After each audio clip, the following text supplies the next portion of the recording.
Executive Summary. When did it begin? In July 2010, I began my ordeal when I contacted my representative in Congress. I wanted them to stop the CIA from infiltrating and manipulating the religious centers, institutions, and charity of my religion.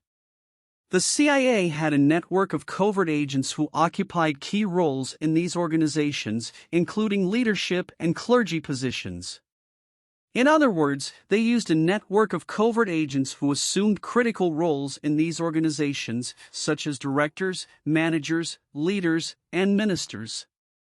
They made decisions that are harmful to my religious community. They wasted the funds of the community in projects with very small benefit to cost ratios and allowed fraud organizations established by the CIA to conduct fundraising and collect funds from the community. My disagreement with them led me to contact my representative in Congress.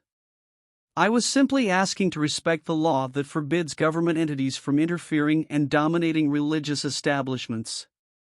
As revenge, the CIA plotted with my employer to fire me, and then they would block me from getting another job. They wanted me to go broke and flee the country. The congressman passed on my complaints to the FBI, who verified the scheme. Few of the perpetrators received sentences, but the remaining ones stayed unharmed. Legal battles against the CIA.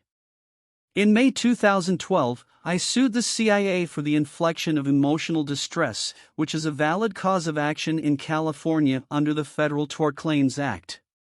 In August 2012, due to the legal action against them, the CIA manager plotted to poison me in the Santa Clara Medical Center.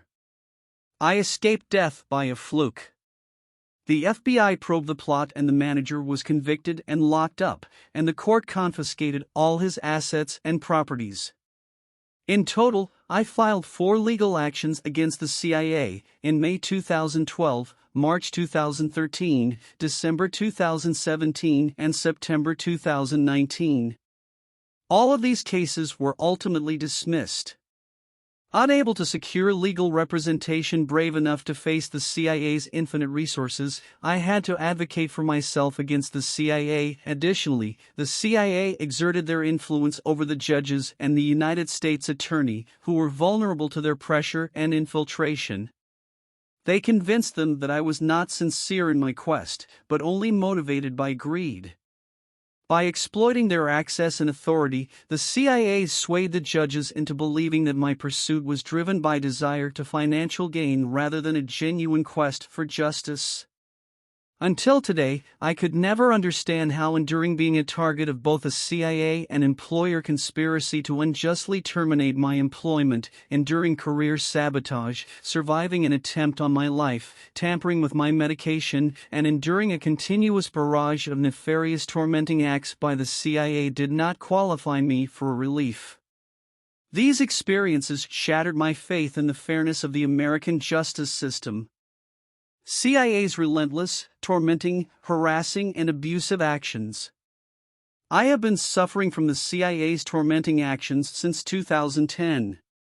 They have interfered with my mail orders, damaged my property, hindered my attempts of accessing goods and services, alienated my friends and other community members, harmed my family members, swapped my medications with tainted pills, and thrown away my belongings. Despite the fact that they were caught by the FBI few times, these actions persist. This ordeal is still ongoing to this day, and I have no hope of any relief. My psychotic medications was so intense and sedating that it would cause me to sleep for a long time and unable to work.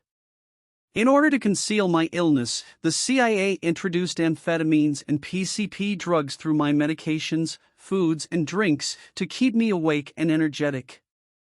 The PCP caused me insomnia and a burning sensation in my arms and legs.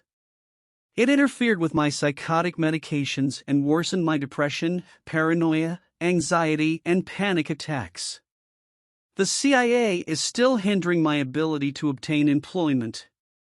One of my attempts was in April 2014, where I got a job, but the CIA, again, contacted my supervisor and others and conspired with them to abuse me. I was essentially compelled to leave after just 1 week. Now I have been unemployed since 2011.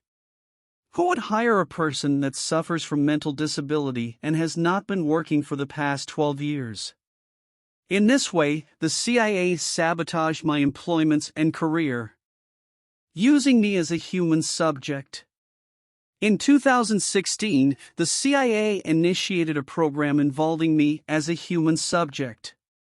The initial phase aimed at developing a decoder for mind reading. To achieve this, the CIA introduced a chemical into my brain that would react to electromagnetic radiation, generating an electromagnetic image of my brain's activity.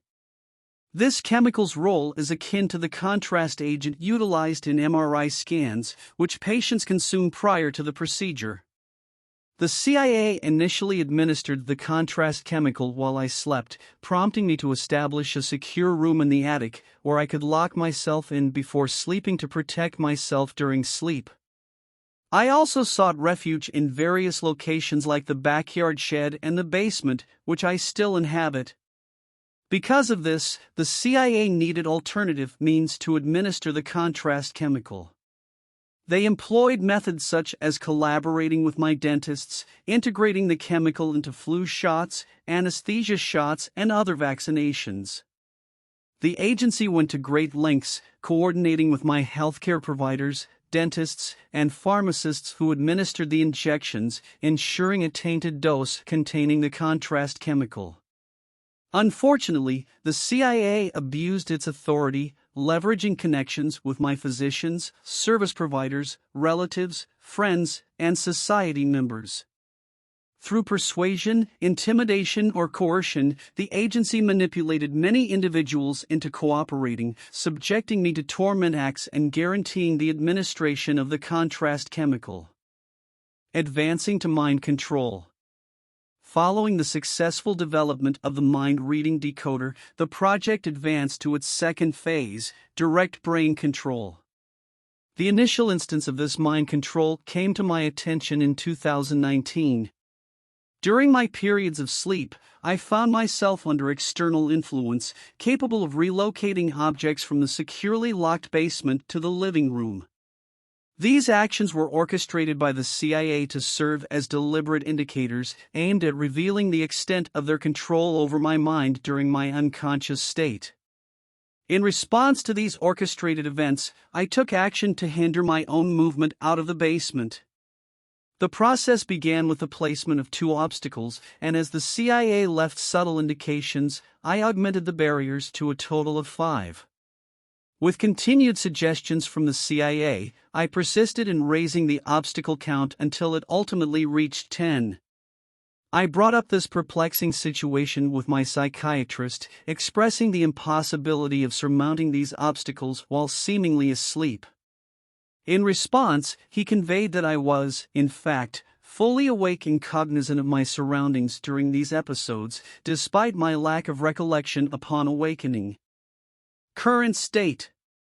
At present, the agency has effectively mastered the art of mind reading, controlling and manipulating my memory, controlling my brain during sleep, and exerting influence over my conscious moments. Their adeptness in contacting individuals, issuing authoritative directives, and imposing secrecy has paved the way for the realization of their sinister objectives, subjecting me to torment and employing me as a test subject. This agency operates in the shadows, flouting laws and violating rights. It exists as a renegade entity, straying far beyond the confines of legality and constitutional bounds, all the while abusing its bestowed power. A dire menace looms over our democracy, epitomized by the actions of the CIA. Social stigma surrounding individuals with mental health conditions. Enduring years of torment at the hands of the CIA, spanning over 13 years since the year 2010, has caused the development of mental afflictions within me. The stigma intertwined with mental health conditions may lead many to cast doubt upon my assertions of being subjected to mind control experimentation. A historical perspective on the declassified details of the Past Culture Project reveals a recurring pattern. The human subjects chosen possessed pre-existing mental challenges, a deliberate selection aimed at rendering their voices unheard should they ever choose to speak out.